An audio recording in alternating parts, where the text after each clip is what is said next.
When people talk about the best music from the 70s and 80s, Stevie Wonder, Diana Ross, Lionel Richie, you probably don't realize you're not just listening to those singers. There's a whole bunch of session musicians that are doing this to pay the bills, but they've got their own things going on in the background. They're actually fully fledged artists with their own solo projects that don't really get as much recognition as they should. When you're a session musician and you're working with a big name, everything you do contributes to that vision. But musicians being musicians, sometimes you just want to do what you want to do without the influence of others, and that's where your solo project comes in. So if you've heard Billie Jean, you've heard those.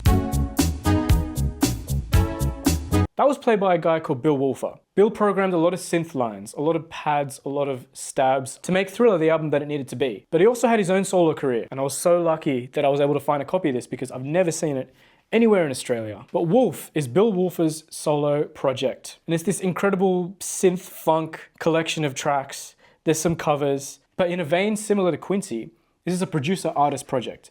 Bill Wolfer produced this, got a bunch of singers and session musicians in to help him put it together. And he got some of his friends who he had helped out, Michael Jackson and Stevie Wonder, and they both appear on the album. You gotta listen really carefully to hear Michael. And when you hear it, you understand why people wanted him to work on their stuff. Then there's Leon Ware, whose self-titled album costs more than the camera this is being recorded on, but is one of my personal favorite albums of all time. Leon actually wrote Marvin Gaye's I Want You album. That Marvin Gaye album actually started as a Leon Ware solo project, which was then taken and repurposed into a Marvin Gaye album with their very famous painting on the front cover. You'll know the one, I'll put it on the screen. Now Leon's got other albums as well, but nothing quite stands out like that self-titled project. But he wasn't doing it for the charts. He was doing this because obviously he made a very good living making music with other people, but he wanted to work on his own solo material. And if you love your Motown and that liquid guitar sounds that you hear on all of those soul and funk records, you've probably heard Wah Wah Watson. He played with Marvin Gaye, The Temptations, Herbie Hancock, the Jackson 5. Basically anyone that needed meticulous guitar parts that were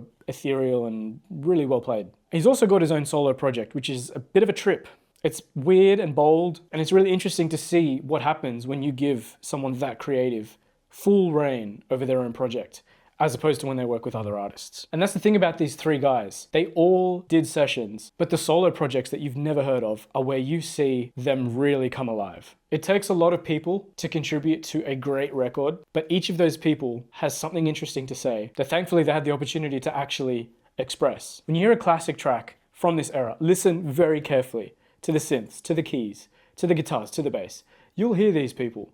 You'll hear commonalities between other tracks. And if you dig deep enough, you'll realize it's the same cats.